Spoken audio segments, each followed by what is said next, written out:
Hi, everybody, and welcome to the Dr. Psych Mom Show.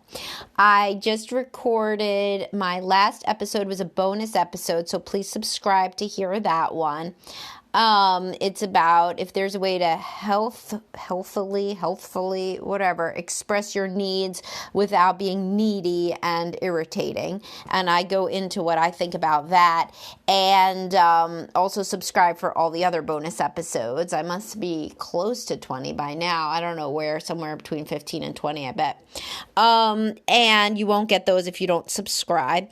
Also, if you're a fan of Dad Starting Over, I have a lot of Dad Starting Over guys who just found my page and my podcast because Ralph from Dad Starting Over shared me and I did a podcast with him, so that was nice of him.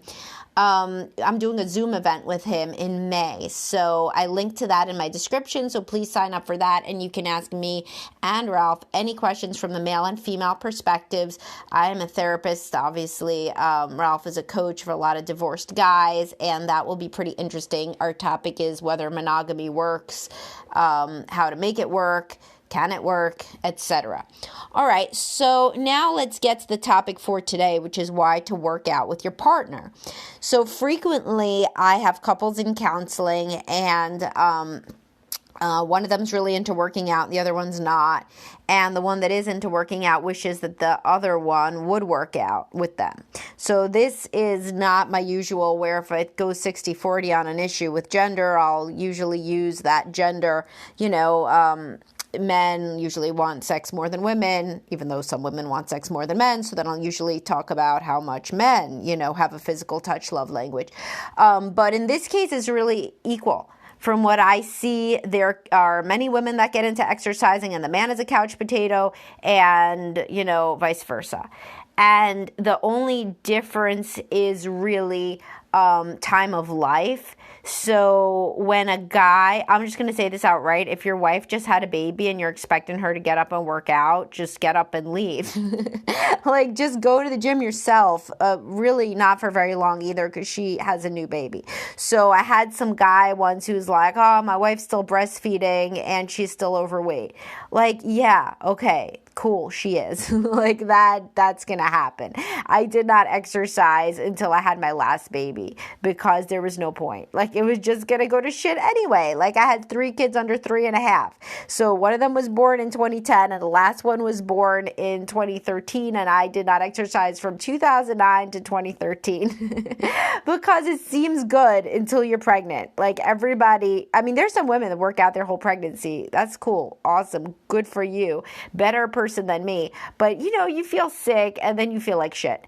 And then you have a baby and then you're breastfeeding the baby and oh my God. So it's it's a lot of stuff. So until you think that you are done having babies and you really want to get your body back and you have the time to do so, your wife may not be working out. So let's assume that you do not have a new baby in the house, because if you do and your wife is still breastfeeding a new baby, then just leave it alone. Do not say anything about it would be nice if she worked out with you, because it would also be nice if she could sleep and eat, etc., without the baby on her boob or in her arms. But let's say that you have children, even school age. By school age, nobody's had a baby for a long time. So let's say by then you're like, you know what, it'd be really nice if we worked out together. And your spouse is like, no. Well, I will help you understand why they say no, and also possibly I'll increase your empathy for why they say no, but also maybe increase their empathy for why you want them to and why that might be nice. So, and if people are like, how the hell would you even do that? Well, all gyms have childcare now. It's a rule. It's how the bathrooms need to have diaper changers. It seems to me like most gyms need to have some kind of childcare. If they don't, perhaps you could join one that does. There's also these baby strollers with, for 2 kids that I used to have, the jogging strollers. There's lots of ways to skin that cat. That's what it is. You don't skin a horse. If you want to exercise together, even with small kids. So why would people want this? Well, first of all, if you're really into something, you want your spouse to share it. I mean, it's plain and simple. If you're really into like anything, whether it's reading or listening to my podcast, God knows how many people, like all of you guys are like trying to share this with your spouse because I tell you to. So that's great. So many people have told me they listen to it together with their spouse. That's super great. That's really, really good because it's cheaper than couples counseling. And if you listen to something like this together and actually talk about it intentionally, that is going to be so preventative of conflicts about certain issues. Literally, it's like the same as counseling. You can make it the same as counseling if you're both very committed. Now, if there's a lot of water under the bridge, a lot of problems going on, I'm not saying in any way this is a replacement for couples counseling. What I'm saying is, if you're not going to do couples counseling, or if you're not in a bad enough place to require it, or even if you're in a good place, talking about things like my podcast, reading books together, other podcasts, perish the thought, don't cheat on my podcast. But if you must, subscribe first, then go cheat. But yeah, it can really prevent conflict from metastasizing into some like horrible catastrophe level marital conflict. So anyway, that was just a diversion, a tangent, if you will. So anything people like to do, they like to share with their spouse. So if they really like to work out, they like to share it. Even just for that, go fucking work out with them. Don't come from a place of no. I say this all the time. Be open-minded. I learned tennis, like 2 years ago? I am so unathletic. It's like I am the most unathletic person. I'm a person that if somebody throws the car keys at me, like tosses them, like in a casual way, like how people toss things, I will frequently not even move my hand to get it because it's so unlikely that I will actually get it. And when I do, I look up like I just won the Nobel Prize. I'm so proud of myself for doing something like that. So I'm super unathletic, but I learned how to play tennis with my husband because he really liked it. Am I good? No. Did I see that he was like, that it was like kind of like playing with a child for him? Yes. He did things to make it more interesting. Like he would practice like hitting different ways to me. One time he tried to hit with his other hand, but I think he thought that was too patronizing. So he went back to his dominant hand, but he liked that I did it, and I think that was nice of me, especially given that I'm basically the least athletic person in the world. And it's nice to show somebody that you like what they like. So if your wife asks you to read a book, read the book. If she asks you to take ballroom dancing, take ballroom dancing. And if your husband asks you to go to CrossFit, go to CrossFit. Because they're gonna like that you did it. Doesn't matter if you're good. Now, if you're like, my husband is such an asshole. If I'm not good at something, then he's like so impatient and he's like basically gonna like lay down and like act like he's dying in the middle of the tennis court if he tries to teach me tennis and I'm bad. Well, then tell him, you have to be nice to me and then I'm willing to try your thing, but you can't act like a jerk.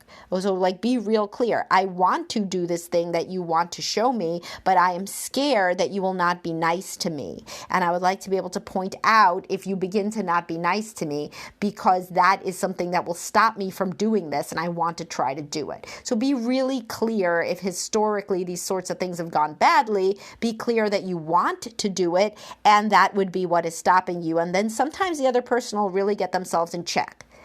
Same as like if your wife gives you a relationship book and the last time you read a relationship book, she asked you what you thought. She seemed incredibly disappointed with your response. She asked if you even read the same book as her. All right, so tell her, listen, I'm going to try to read your books, but you can't be mean to me. You can't tell me I'm getting everything wrong all the time, okay? Because I'm really trying here and I'm willing to read the next book on your list, but, I'm not going to be able to discuss this at the level you want unless you kind of show me what I'm supposed to do. So be really open with an impatient spouse that the reason that you don't like to do the stuff they like is because of the impatience or the disappointment. And then frequently they'll work on it, with the goal of if they're more patient, then you do the stuff that they like with you, that they like with them. So the first thing is just that you're bonding over something that the other person likes. The next thing is that it is a physical thing. So if in any way, like you need to work on your physical relationship, or even if your physical relationship is great, it always amplifies it to do something physical together, whether that's dancing or whether that's going to the gym or whether that is, massaging each other or whatever. Anything that reminds you and your partner that you have a physical body can be sexy, and your partner could look cute in their workout outfit, and you could feel cute in your workout outfit. And, if they think you look cute in your workout outfit, then that is a aphrodisiac for later on as well. Now, why, on the other hand, would women in particular not want to do this, or men really, honestly? If they feel super out of shape compared to you, then they're embarrassed, So then in this case, be really understanding. Like if your husband's 50 pounds overweight and you're like a gym bunny, do you think that he wants people to be like, whoa, why is she with him? I mean, nobody gives a shit in actuality, obviously, but that is what he might fear that people would think if he walks with you into, the gym, that people would think, oh, who's that incredibly out of shape man with his hot wife? So have some sort of empathy for why your spouse would feel like they don't want to do this, and be extra loving and affirming and supportive if they go outside their comfort zone and put on the gym clothes and come with you, right? Okay, what else? Well, if you do something new together, you're learning a new skill, and that is that's a bonding sort of thing. Anything with novelty, that's why your early honeymoon stage relationship was so fun. Everything was new. It's kind of hard to find something new when you've been together for many years. So if you do something new together, or even something that's new to one of you, because then the other one, it's new to them to teach you. So you are doing a new thing if your husband teaches you tennis, or your wife takes you to spin class, or whatever else. Okay, why else would this be fun and a good thing for the relationship? Well, because if you have kids, then you're setting a good example of healthy behavior. We are a family that exercises. Look at mom and dad exercise. Women may get really into this just because of this factor alone. If you grew up in a house where people's exercise was bringing snacks to the couch to watch TV, then you're going to want to model something else for your children. And if you feel good about yourself as a parent for doing that, then that can make you feel good about your spouse who encouraged it in the first place, good about yourself as a couple and as parents, and just good in general about your family and your, being a role model. So that's another one, and men frequently minimize that one and how it may appeal to the wife if it's framed to her in that way. Also, and I bet you didn't think I was going to get to this by this point, but you end up looking better. I'm not an idiot just because I'm a therapist. Not like I don't know the superficial motives that people have. And it's not superficial either. If you married somebody, they weighed 110 pounds, now they weigh 180 pounds. Is it the same person? Of course it's the same person in their core. But are you not going to be thrilled? Of course, you're a human being. You're not going to be thrilled.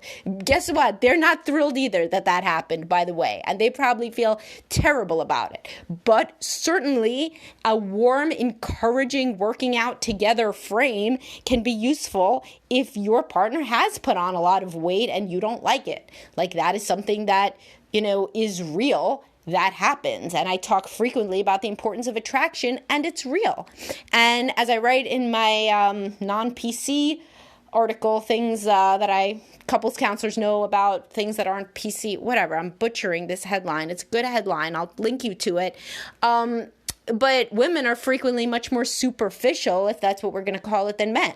They'll come in and outright say, he's overweight, he has sleep apnea because of it, he never works out, he used to play football and now he does nothing, and it's not attractive. They'll just say it outright. I mean, maybe if I was a guy, then guys would say it outright to me, but they don't say it outright. They'll really pussyfoot around it, and they'll be like, oh, she's just not healthy. I just don't like that she's not healthy. Yeah, you also don't like she's overweight, so let's be real.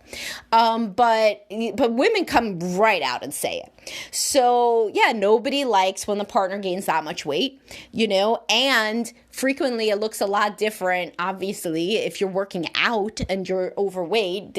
Your body composition of a person that has some musculature is different than somebody who doesn't. So the men that I work with that are not attracted to wives anymore who have gained weight, they frequently do say this. Like, it's not just the weight gain. They're like, because there was a time at which she didn't weigh much less, but she worked out all the time. That was different, looked different. And women say that sort of thing about men too. Because remember, the guy who played football was never a small guy, but he looked a lot different when he was playing football. And it's not just because it was 10 years ago.